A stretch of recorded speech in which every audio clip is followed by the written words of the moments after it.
All right, we are back with the 145th edition of the Quarantinecast. I'm really excited for this one. I'm having a guest I had on about a year ago. A whole lot hasn't changed in terms of his fighting career. Lots of, roller coaster year for him, and we'll touch on that a little bit. But without further ado, I'm having, in my opinion, the best heavyweight prospect in all of the United States at the moment, Brett Martin. Here he is. Hey, man, how's it going? How are we doing? Not too bad. So before we start talking about, fighting and training, how are things there with the pandemic? I mean, the world right now is ridiculous. So how are things there? I'd say a little bit better now than they were probably the last year. Ever since the vaccines kind of came out, it's, things, at least restaurants are open. I think they're like only 25%, capacity or whatever. You got to wear masks and whatnot, but past that, I'd say everything, living wise for me is pretty normal. I do maintenance work, so I work for the city, so I'm still working every day and, going to my job. I did catch COVID, I'd say about 3 weeks ago, me and Jamal. So that's why his fight got pushed back. So, but other than that, about as normal as it can be in the situation for sure. How's your recovery from COVID? I know from what I hear from a lot of people, they have, side effects for weeks. Are you still good or recovering? Yeah, I lost my taste and my scent for I think for like 4 days. I felt like hungover a couple days, just like real like sluggish. It wasn't nothing that, is out of the norm or nothing like that for me. So I'd say my recovery's fine. I'm a little heavier than normal. I had a good 2 weeks in quarantine. Kind of a big boy, so but past that, yeah, obviously other than a little bit of a cardio issue, which is normal. We talked a little bit before we got started here. You're now a married man. How does that feel? Oh, it's good, man. She's been with me, since she's watched almost all my fights actually, so we were really good friends, beforehand, and then we started dating. I think it was after like my third or fourth pro fight. So she's been around for a long time, and she's one of the most amazing people I've ever met. So just happy to be with her. One of the things that was happening right around that time was your fight with Bigfoot. Supposed to happen.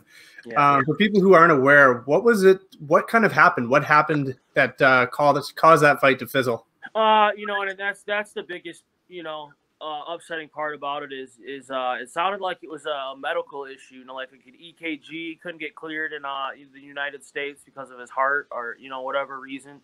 But to me as a fighter, that's that month's out. You know what I mean? They knew this was going on, so to wait until 3 days beforehand the fight, right where I'm about to leave to go to Florida, to call me and tell me that the fight's canceled, to not pay me. You know what I mean? It is what it is. I'm not gonna come on here and blast a promotion or nothing like that, because the fight game is the dirtiest game out there, so I know what I got into. I'm not going to, play the hims and hems. It was just more crappy because my fight in March got, canceled because of COVID. So I was finally about to be able to, continue my career and get back to, doing things the way I deserve to be doing them and how I've been doing them my whole career. So that was the worst part, is, just not being able to compete when I was able to compete, Yeah, and it wasn't just a fight. This was probably the biggest fight of your career, name-wise. Oh yeah, for sure, by far. Did it hurt a little bit more knowing, like, what, if I had beaten Bigfoot, you're right there, you're gonna get phone calls the day after? I don't know. I wouldn't say that, just because like I'm not one of these guys that gets like all big on who's who and what's what. To be honest, man, I just want to compete. You know what I mean? I've been a wrestler my whole life, a football player my whole life. I was just sitting here today watching some old wrestling footage. You know what I mean? I just been doing this for so long. You know what I mean? And it doesn't matter what level I've ever been on, whether it was football or wrestling. People have doubted me, and there's always this question mark of why I don't get the same respect as every other athlete. Now that I'm a grown ass adult, it's the same thing. So I mean, I don't really know why it's that way. I don't really care about who it is. I don't want a 500 fighter. You know what I mean? I don't want somebody that's 7-3 or 7-4 that's never even fought anybody with over a 500 record. You know what I mean? I want to fight somebody that's a who's who and has been in this for a long time. If I'm knocking out guys that are nobodies, I'm not like, prepping myself for, a fight that like what we're gonna see this weekend. You know what I mean? Those are the types of fight I'm trying to prep for. I'm not trying to prep to, be a guy in the regional level the rest of my career.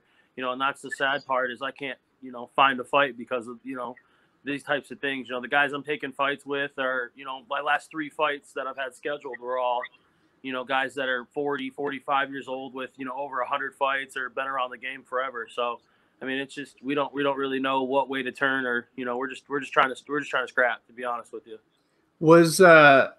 did I read this correctly that it was it Johnny Walker's manager that got you the fight with Bigfoot?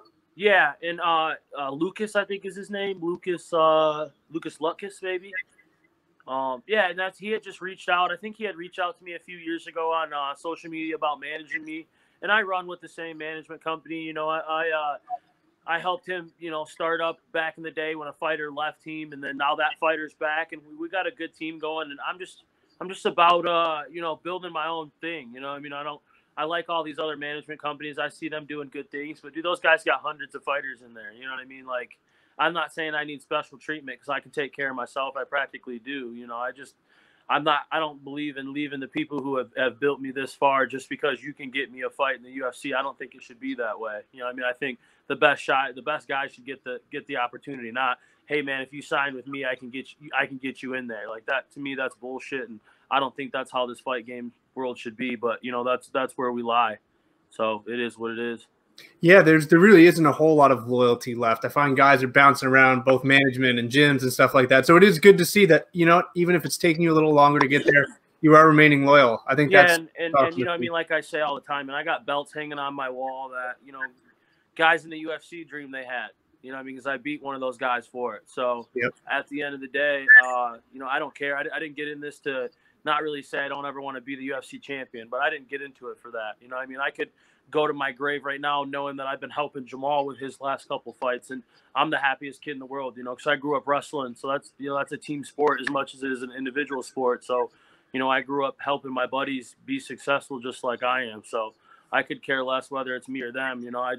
I'm just not going to do it for the money that some of these promotions are trying to offer because of, COVID. My bills stayed the same. So, why is it okay for me to keep paying the same amount of money with COVID, but you got to make an excuse to pay me what I'm worth because of COVID? I'm just not with the games.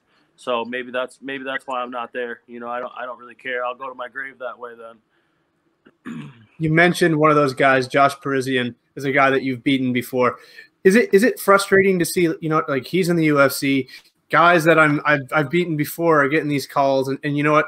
In my opinion, and I told you this months ago, I think you're the best heavyweight prospect not signed right now by the UFC or Bellator or one of these big promotions. It's got to be a little bit frustrating to see these guys getting signed. Yeah, and I appreciate that, man. I really do. It means a lot. Definitely I'll take any clout I can get. I work hard, and that's the point. Is it's more frustrating because I do the same things. This isn't bodybuilding. This isn't something where it's based upon how you look. And I'm not taking away from Josh. I think Josh deserves to be there just as much as anybody else. Josh is a great fighter. I mean, he's a good heavyweight.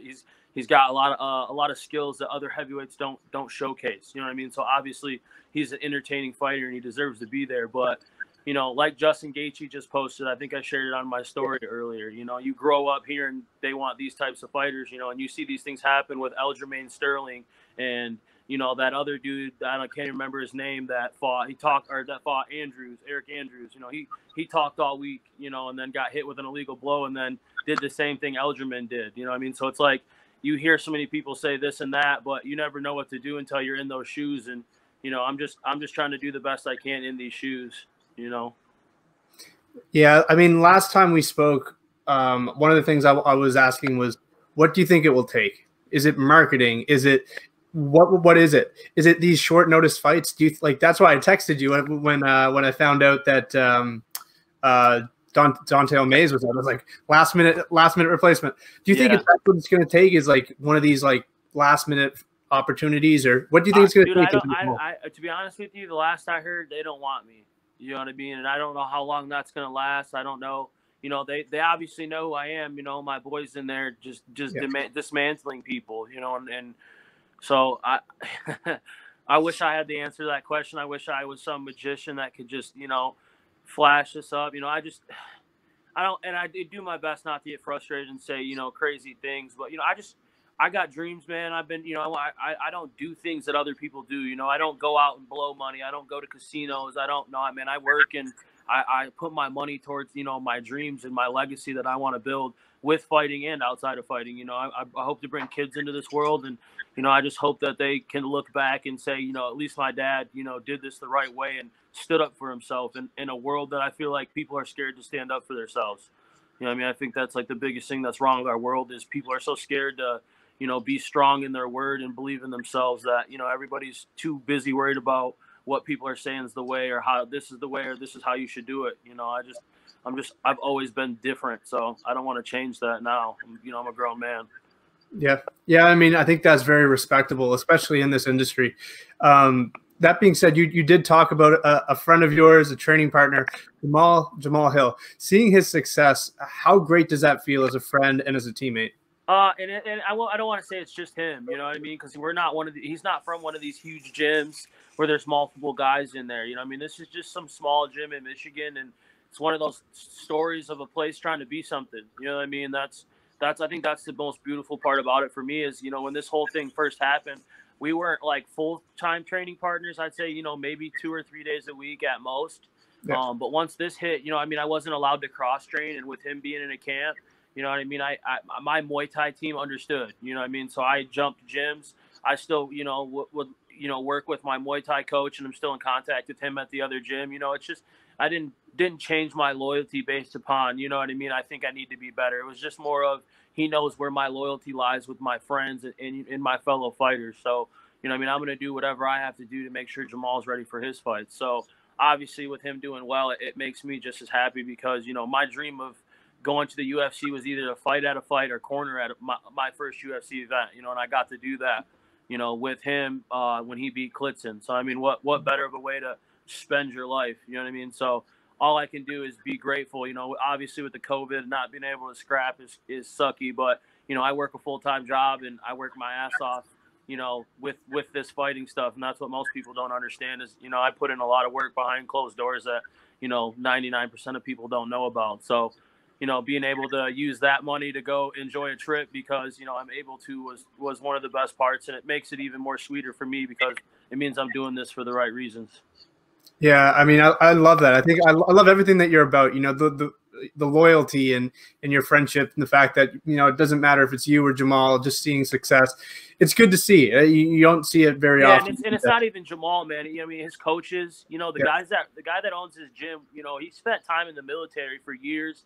He's done his time at this country, so just to see him happy that he was able to provide somebody their dream, that makes me happy, so it's not even just about Jamal, it's about his whole gym. And even the guys that I train with from my Muay Thai gym, in Grand Rapids as well, those guys see me training with Jamal and then they're like, oh, it's like they somehow help, and they do, everybody you train with, is a big part of what you do. So, it's just cool to see everybody around here, piling behind Jamal and giving him the support he deserves, because like I said, the UFC promotes who they want to promote. So sometimes you got to do that stuff on your own. As for you, I mean, he's just got his fight booked. You're seeing all these fights booked. When is it that you want to fight? Is it like as soon as possible, or is it? I wouldn't say as soon as possible. You know what I mean? I don't like. Obviously, I will take a short notice fight if my weight's there. And I'll be ready for that. In short time. But to me, I'm sick of the getting treated like I'm not a real fighter. You know what I mean? Like I'm a substitute, or like, hey, we're gonna bring you in if this guy doesn't take the fight, or you know what I mean? So then I end up taking a fight, and then the other guy doesn't take the fight with me. I'm just ready for a promotion to bring me in and be like, hey man, we understand. It is what it is. You look that way, and your last 2 fights are what they are. But you're dedicated, and I've shown I'm gonna fight the best of the best always. So I mean, I'm just ready for somebody to take me under their wing and just treat me how I'm deserved to be treated. You know what I mean? I feel I've earned that. Yeah, absolutely. I agree. Speaking of best of the best, the 2 best heavyweights in the world are fighting this weekend. And I can't have a heavyweight fighter on and not ask him his predictions for that fight. Yes, most definitely. I'll always be a Stipe fan. I'm a wrestler.